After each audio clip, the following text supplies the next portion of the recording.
Did you have a culture shock moment? Yeah, you know what? Going not to happen on the politics, but like staying with my cousin, her husband, from the moment in a very nice way. From the moment I got there to the moment I left, he was trying to sell me on communism, trying to explain like. He was trying to sell me on communism, trying to explain.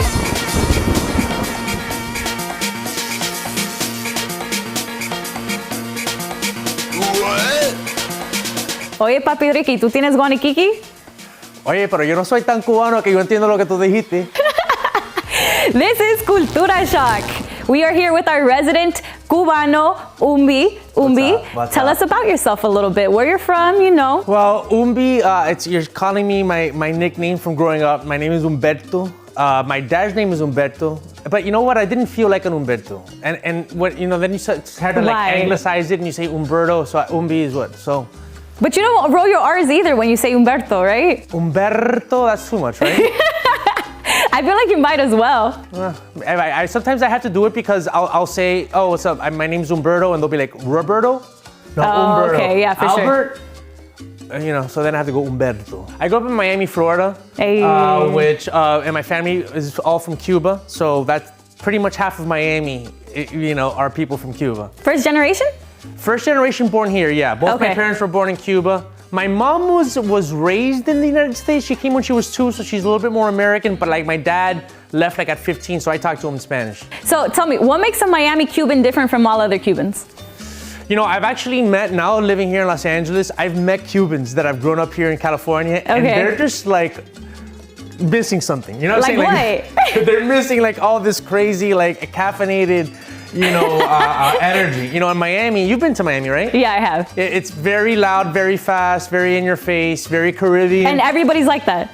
Most people are like that. Okay. Cubans are obviously leading the party. You know, there's also Venezuelans and Colombians and Puerto Ricans and Dominicans, and so they have that flair, you know. So, but Cubans are here Cubans kind of take after their Mexican, you know, compadres. They're a little calmer. Okay. You know, sometimes I'm like, are you Cuban? And they're like, oh, you remind me of my cousins from Miami. Yeah, okay. Okay. Well, actually, Umbi, I want to talk about this a little bit because you went back to Cuba. Yeah. Right? So, and I've gone to Cuba as well. And there's different types of Cubans as well. But what would you say is the difference of like Cubans that are born there and then Cubans that are born here? Well, I mean, look, you know, if Cubans that are born there in Cuba, they're growing up under, you know, a very isolated situation. You know, it's a communist country. It's like a real communist country, not just like a European socialist country. They're closed off, you know, very authoritarian. But because it's a Caribbean country, there is a lot of beauty to it.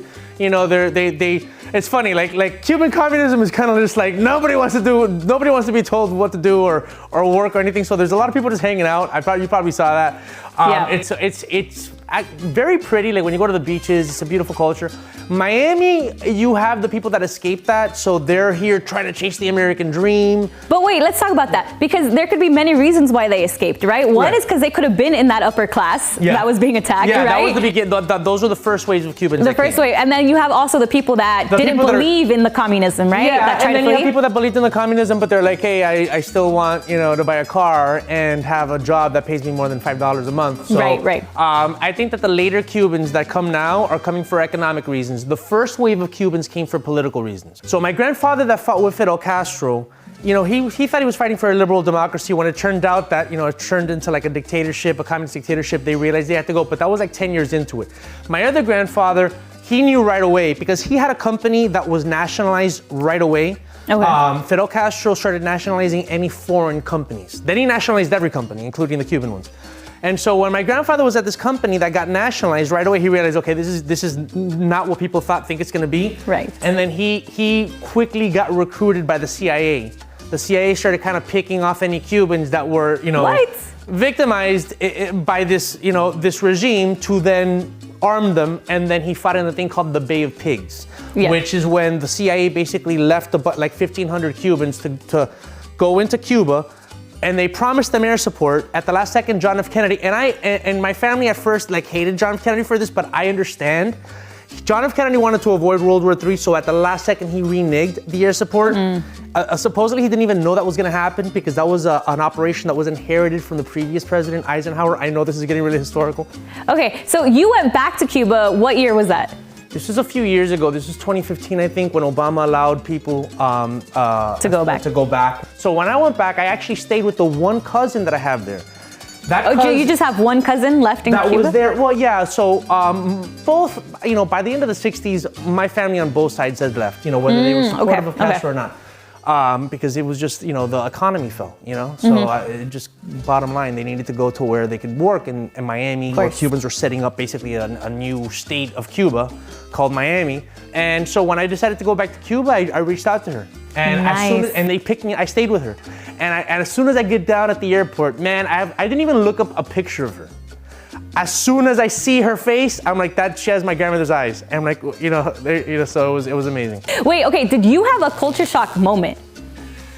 Yeah, you know what? Going not to hop on the politics, but like staying with my cousin, her husband, from the moment in a very nice way. From the moment I got there to the moment I left, he was trying to sell me on communism, trying to explain he was trying to sell me on communism, trying to explain he was like, yeah, he was trying and I was not there to argue, I was not there to debate, I was there to listen. Umi, thank you for being with us today on